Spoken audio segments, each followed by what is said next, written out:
Esses dias eu tava assistindo esse vídeo aqui do João Curry. Esse é o Sam Ratumaitavuki, um empreendedor nascido nas Ilhas Fiji de 38 anos, que mora em Dubai e possui um patrimônio de 200 milhões de dólares, mais de R$1 bilhão.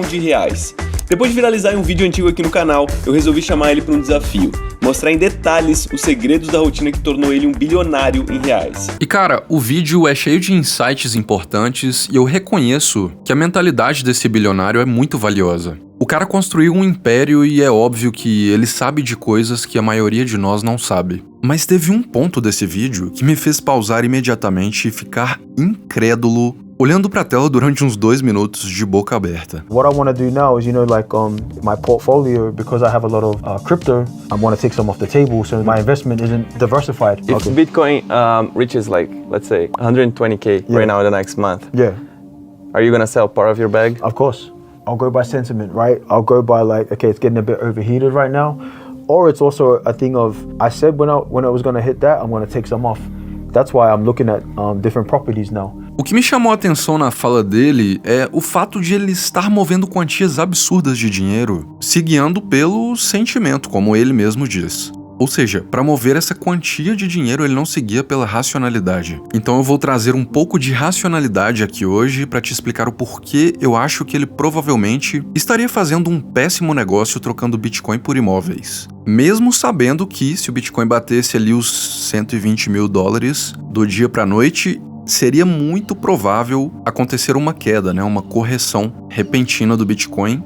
E mesmo com essa probabilidade, eu acho que é uma escolha não muito racional trocar Bitcoin por imóveis. E antes de aparecerem os malas aí nos comentários reclamando que eu só falo sobre Bitcoin, deixa eu te explicar uma coisa. Eu sempre deixei claro que os meus 2 canais são formas de eu compartilhar com o mundo aquilo que faz parte dos meus estudos e dos meus maiores interesses no momento, em determinado momento que eu tô criando aqueles conteúdos. E apesar de eu estar no mercado, apesar de eu já estudar o Bitcoin desde 2017, essa tá sendo uma época da minha vida em que eu tô dando mais valor do que nunca para esse tema. É uma época da vida em que eu estou quase 100% do meu tempo de estudo aí mergulhado em livros e conteúdos sobre esse tema.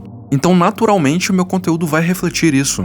E não se engane, isso daqui não é um canal sobre Bitcoin. Em algum momento, os meus interesses vão mudar e o meu conteúdo também vai mudar. Então, se faz sentido para você acompanhar as minhas ideias nesse momento, seja bem-vindo. E se não faz sentido, tá tudo bem também, é só você ir assistir os vídeos de outras pessoas e a gente continua amigo sem ressentimentos, tá bom? Então, vamos lá. A fala desse bilionário, pra mim, na minha opinião, mostra claramente que ele ainda não entende o que é Bitcoin e o que é mais preocupante, ele ainda não entende o que é dinheiro, o que é o dinheiro fiduciário do sistema atual que nós vivemos hoje. E ao mesmo tempo que isso é assustador, porque afinal esse cara é um bilionário, isso também mostra o quão cedo nós ainda estamos na curva de adoção do Bitcoin. Então, se você ainda não tem nem os seus primeiros satoshinhos ainda, se você está começando agora a se expor a esse tema e está achando que o Bitcoin está muito caro e que você já perdeu o bonde, lembre-se de que nem mesmo alguns bilionários entenderam ainda o valor do Bitcoin. E quando ele diz que prefere diversificar trocando Bitcoin por propriedades, o que ele não percebe quando ele diz essa fala é que o Bitcoin não é só mais um ativo na cesta de diversificação de investimentos dele. Na verdade, o Bitcoin é por si só uma cesta inteira isolada, porque ele não está dentro do sistema dos outros investimentos, ele está extremamente fora. Existem 2 cestas onde você pode investir o seu dinheiro. Tem a fiduciária, que é onde você compra ações, imóveis, CDB, LCI, LCA, títulos do governo, enfim, toda essa porcaria aí que os gestores Faria Limers vão te indicar comprar para alocar o seu dinheiro, para tentar perder menos o seu dinheiro. Você tem isso tudo aí, você pode considerar como uma cesta, que é a cesta fiduciária, e você tem o Bitcoin, que não faz parte de nada disso. É como se existisse na sua frente 2 opções. Você tem a picanha saindo da grelha e você tem a mochiba apodrecendo no sol de meio-dia, que seria o sistema atual fiduciário que já está colapsando. Nesse sistema você não consegue preservar o seu valor do dinheiro independente de onde você aloque esse montante, a não ser que você acerte na loteria, que é praticamente impossível. Você pega ali um investimento unicórnio que vai se valorizar milhares % em um ano, Então eu não vou dizer que é impossível, porque existe essa possibilidade, tá? Mas é muito difícil, é como se fosse uma loteria, porque é impossível você de fato saber que tipo de ativo vai performar dessa forma. Enquanto mais de 90% dos ativos, eu diria quase que 99% deles no sistema fiduciário, está perdendo valor ao longo do tempo pela impressão desenfreada de moeda pelos governos, pela corrupção da moeda governamental. Então, enquanto você está alocando o seu dinheiro, a sua energia monetária, em algo que pode ser desvalorizado ao apertar de um botão dos governos, significa que você está perdendo valor ao longo do tempo. Você não consegue preservar este valor. Ou seja, o que este bilionário está dizendo quando ele diz que vai trocar Bitcoin por imóveis, o que ele está dizendo é que ele vai trocar picanha por mochiba apodrecendo ao sol de meio-dia. O Bitcoin ele não é só um ativo.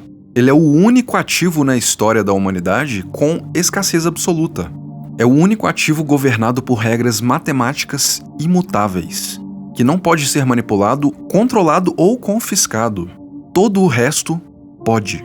E esse cara tem isso em suas mãos e decide trocar isso por imóveis. Só que os imóveis, apesar de serem ótimas reservas de valor comparadas a todo o resto, eles ainda podem ser construídos indefinidamente. Eles podem ser confiscados, eles dependem de governos e de várias regulamentações locais ali, burocracias. E o que pra mim é pior, eu já vou falar disso daqui a pouco, o que pra mim é pior é que eles não são ativos líquidos. Aliás, eu não sei se isso é pior do que ser ativo controlado pelo governo. Provavelmente não.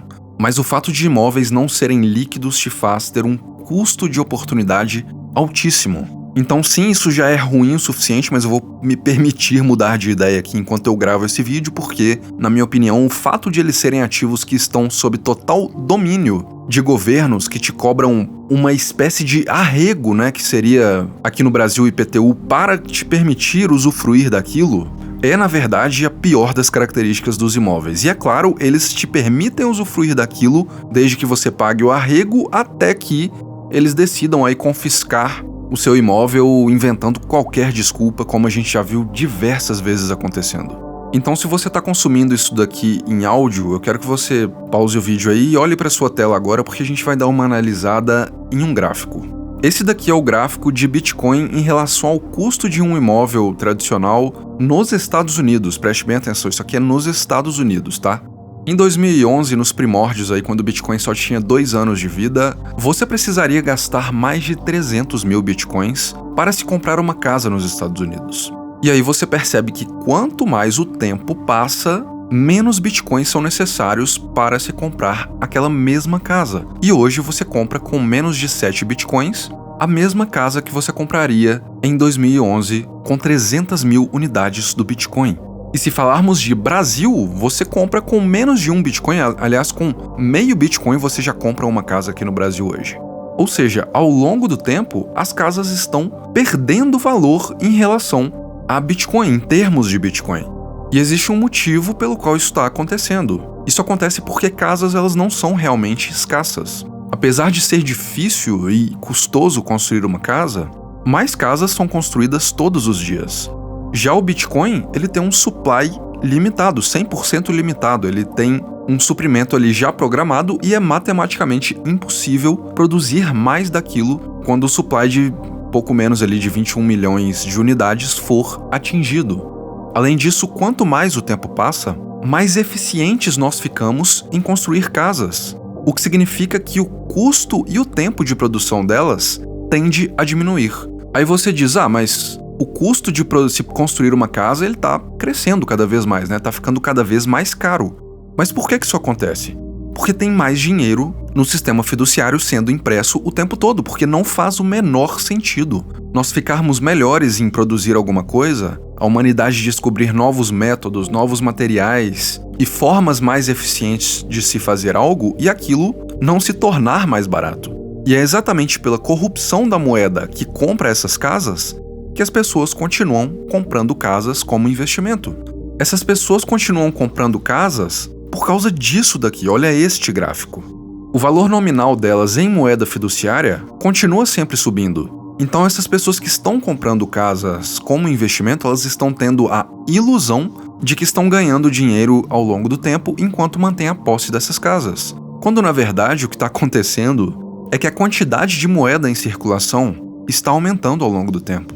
Ou seja, o valor real das casas que essas pessoas estão comprando está apenas, no máximo, se mantendo em relação à moeda fiduciária, mas não está de fato crescendo como elas pensam que está. E aí você pode argumentar, mas casas têm valor real porque elas servem de moradia e você não pode morar em um Bitcoin.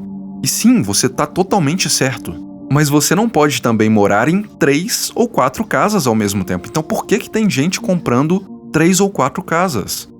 Se você compra uma casa para morar, ótimo, maravilha. Na minha opinião, não teria uso melhor do seu dinheiro. Eu apoio 100% essa ideia, compre a sua casa e more nela.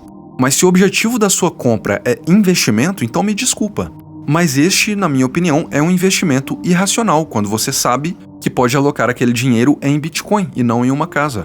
As pessoas compram mais casas porque elas sabem que se elas deixarem um grande montante de dinheiro parado, seja em reais, em dólares ou até em euro, independente da moeda que elas deixarem aquele dinheiro, as pessoas sabem que elas vão perder poder de compra ao longo do tempo. Então elas têm que alocar aquilo em algo mais tangível, em algo que elas sabem que terá sempre uma demanda, no caso, as casas. Mas o fato é que, se você comparar o valor das casas em termos de Bitcoin, elas vão sempre perder valor em relação ao Bitcoin, tá entendendo? Isso porque elas não são realmente escassas, como eu já disse, tem sempre novas casas sendo construídas e a eficiência da construção dessas casas é sempre maior também, enquanto, quando você olha para o Bitcoin, eventualmente nós chegaremos em um ponto em que nenhum novo Bitcoin será produzido.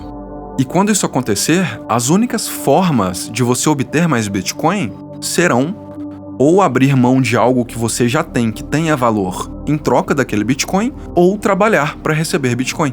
Você não poderá criar novos Bitcoins.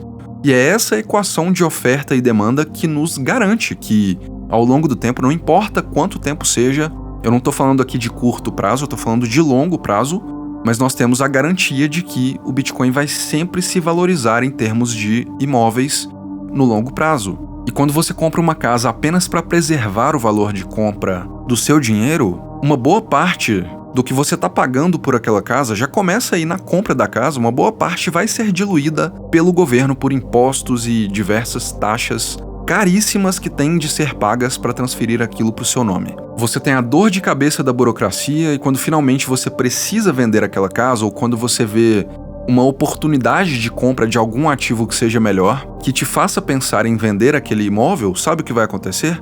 Se você não estiver disposto a esperar 2 anos ali para aparecer um comprador que pague o valor de mercado nominal daquele imóvel, o que vai acontecer é que você terá deságio. E deságio é basicamente o preço que você paga, o imposto a mais que você paga por ter um ativo que não é, de fato, líquido. Quanto mais rápido você precisa daquele dinheiro, mais barato você tem que vender aquele imóvel e mais descolado do valor de mercado dele você precisa aceitar para ter aquele dinheiro em suas mãos. E quando a gente está falando de imóveis, nem isso você tem a garantia, né, de que vai conseguir aquele dinheiro rápido, porque mesmo que o seu imóvel valha 1 milhão, se você baixa o preço para 600 mil para vender rápido, meu amigo, você ainda está correndo o risco de levar 1, 2, 3 meses para vender aquilo, para fazer todo aquele processo burocrático e para, de fato, depois ter aquele dinheiro em suas mãos. E isso é o que gera custo de oportunidade. Porque, digamos que o Bitcoin caia muito em um curto período de tempo, você vê aquilo como uma oportunidade e decida se desfazer de um imóvel para aproveitar a oportunidade momentânea ali de curto prazo, que é o Bitcoin muito barato. O que vai acontecer é que você não vai conseguir aproveitar a oportunidade, porque simplesmente você não consegue vender a sua casa imediatamente pelo valor real dela. Então o que essa fala desse bilionário realmente nos mostra é o quão cedo nós ainda estamos na adoção do Bitcoin. Porque enquanto ele está disposto a vender os seus Bitcoins por uma casa, sabe quem que vai estar comprando esses Bitcoins que ele vai estar vendendo? A BlackRock, governos, instituições como a MicroStrategy do Michael Saylor e indivíduos comuns como eu, você, talvez aí, as pessoas que estão sempre fazendo DCA, que é a estratégia de comprar ao longo do tempo sem olhar para o preço. Essas pessoas estão mais do que dispostas a comprar esses bitcoins desse bilionário aí e nunca mais vendê-los pelo preço que compraram. Quem comprar esses bitcoins das mãos desse cara quando ele vender, muito provavelmente está comprando porque enxerga que o bitcoin vale mais do que aquilo que está pagando naquele momento. Ou seja, essas pessoas não vão vender aquela unidade por menos do que elas pagaram. O que significa que esse cara nunca mais vai conseguir comprar de volta aquelas unidades de Bitcoin que ele abriu mão pelo preço em que ele vendeu. Tá entendendo? Esse ativo valioso e escasso que ele tinha em suas mãos, ele não conseguirá comprar de novo pelo mesmo valor. Ele terá que pagar mais caro se ele quiser ter esses Bitcoins de volta. Eu espero que tenha ficado claro, eu quero que você comente aí qual a sua opinião sobre isso e também se você tem interesse em comprar Bitcoin de forma quase que anônima, né? Vou dizer privada porque é um termo mais acurado. Eu tô deixando aí na descrição um vídeo onde eu te mostro como fazer isso, te mostro passo a passo ali, para que você retorne a privacidade do seu dinheiro, né? Que é coisa que está se tornando cada vez mais complicado, mais difícil aqui no Brasil. Além disso, aí na descrição também tem outros links de produtos da minha empresa de educação aí. Confira e veja se algum desses produtos faz sentido para você. Tem coisas gratuitas e pagas também. Por hoje é isso, eu te vejo no próximo vídeo.